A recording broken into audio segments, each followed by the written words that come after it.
কয়েকদিন ধরে লোডশেডিং এবং সেই সাথে অসহনীয় গরমে বিপর্যস্ত হয়ে পড়েছে দেশের বিভিন্ন জেলার মানুষ। সবচেয়ে বেশি ভুগছে ঢাকা, কুমিল্লা, ময়মনসিংহ এলাকা। Desk report.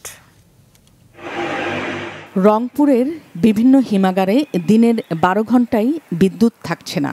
বিকল্প হিসাবে জেনারেটর দিয়ে সচল রাখার চেষ্টা করছে মালিকরা। তবে তারা বলছে এক একটি জেনারেটরে প্রতি ঘন্টায় 70 থেকে 80 লিটার তেল লাগছে।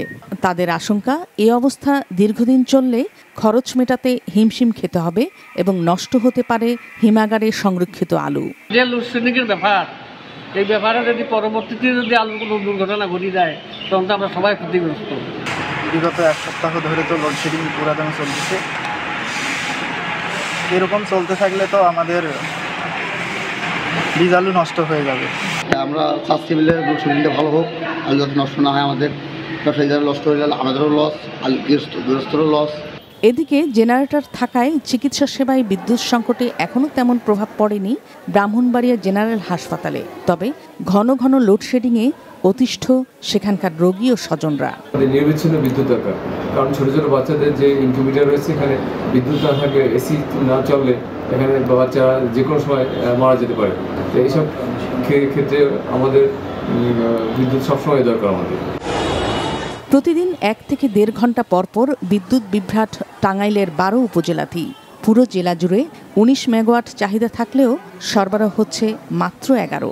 এ অবস্থায় জেলার অধিকাংশ শিক্ষা প্রতিষ্ঠানে ব্যাহত হচ্ছে লেখাপড়া।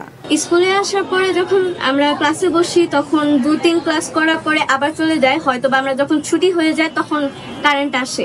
250-টিরও বেশি ডিজাইন অপশন নিয়ে ওয়ালটন স্মার্ট ফ্রিজ, বোঝে আপনার প্রয়োজন। কারেন্ট না থাকার কারণে আমরা পড়তে ভালো লাগছে না, মনোযোগ নষ্ট হচ্ছে। যে আমাদের গরমের কারণে ক্লাসে আমরা মনোযোগ দিতে পারি না। এর আগে এরকম লোডশেডিং দেখি নাই। 24 ঘন্টায় মনে হয় 8 ঘন্টা কারেন্ট থাকে কিনা সন্দেহ। আমি কর্তৃপক্ষকে এটুকুই বলবো, যাতে আমাদের বিদ্যুতের সমস্যাটা যত দ্রুত তাড়াতাড়ি পারা যায় সমাধান করে দেওয়ার জন্য। স্থবির হয়ে পড়েছে দিনাজপুরের বিভিন্ন ব্যবসা প্রতিষ্ঠান। বিঘ্নিত হচ্ছে ইন্টারনেট সেবা এবং কম্পিউটার ভিত্তিক নানা কার্যক্রম। জাতীয় গ্রিড থেকে বরাদ্দ কম পাওয়ায় চাহিদা অনুযায়ী দেওয়া যাচ্ছে না বিদ্যুৎ, বলেন সংশ্লিষ্ট কর্মকর্তা। এতে মানুষের জনজীবন যেমন বিঘ্নিত হচ্ছে, তেমনই অসুস্থ হচ্ছে অনেকেই। গরমের মধ্যে যেমন মানুষ টিকতেও পারতেছে না, আবার মানুষের ব্যবসা বাণিজ্যও বন্ধ হয়ে যাচ্ছে। রাত্রেবেলা মানুষ ঠিক করে ঘুমাইতে পারতেছে না। সর্বমোট এই 5টা অফিসে আমাদের চাহিদা 70 থেকে 75 মেগাওয়াটের মতো। তো বর্তমানে আমাদের এখানে 13 থেকে 15 মেগাওয়াটের মতো লোডশেড হচ্ছে।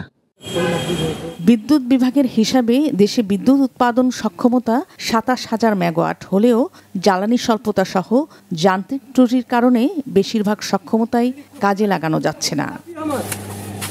নাদিয়া আফরিন, মাছরাঙা নিউজ ডেস্ক।